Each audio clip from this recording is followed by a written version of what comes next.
When does this end? When, what did Ben Stein said? It goes on until it can't. And, we can debate about the true structure of the economy, the underlying fundamentals, which I don't think are particularly good. I'm there with Ricards and others who think we're headed for serious trouble.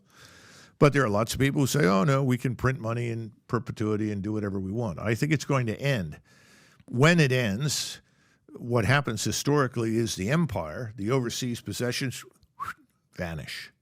Troops come home, the investments end, and you start over from scratch. And I think that's where we're headed.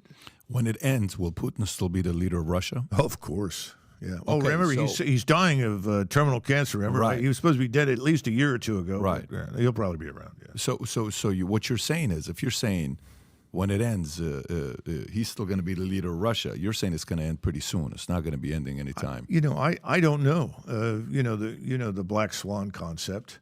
I think there's a pond out there with lots of black swans swimming around. When will one of them take off? If I knew that, I'd be a billionaire. I'd be as rich as you. Does BlackRock want it to continue? Does BlackRock want it to keep going? Well, I think BlackRock wants to control as much of Ukraine as it can. Monsanto and a number of other firms are all in there because you're talking about some of the richest agricultural land in the world. About 15, 20 feet of black earth. I mean, it was so rich that during the war, Hitler tried to load boxcars with it and bring it back to Germany. That's how valuable it is. I've had Russians and Ukrainians tell me, stick anything you want in the ground, it'll grow something. It's that good. So I'm sure that there are lots of people who would like to get at Russia's resources. I mean, there's always that aspect in any war. But will this work? I don't know. I mean, I feel badly, personally, for the Ukrainians because they're the victims in all of this. Tom, do you have any questions on the Ukraine-Russia Wagner before I move on to the next topic? Yeah, not on Wagner. It's a very interesting perspective to see that, what it was and what it wasn't far as you see.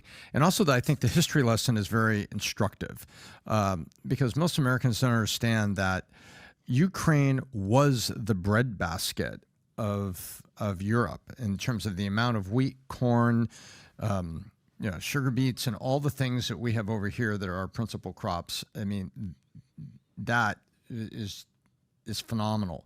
And now this is all being disrupted, and there is a big parlor game going on to see who's going to win the spoils of rebuilding it the way, Halliburton rebuilt, dams and power plants and sewage treatment plants and big infrastructure in Iraq. No, I think that's right. Keep this in mind. During World War I, 400,000 Germans starved to death in the last 2.5 years of the war because of the British Royal Navy's blockade. Enough food simply could not reach them. These weren't the soldiers. These are citizens in the villages. They weren't the soldiers. And in fact, I knew people when I was an exchange student whose grandparents had made the decision to die so that the rest of the family would have food. I mean, that's how bad it was in Germany and Austria. When World War II breaks out, what does Hitler obsess over? Ukraine. He wants to get it. He wants to control it and hold it because of its capacity to produce food. So that tends to distort the whole strategic approach to the war in Russia.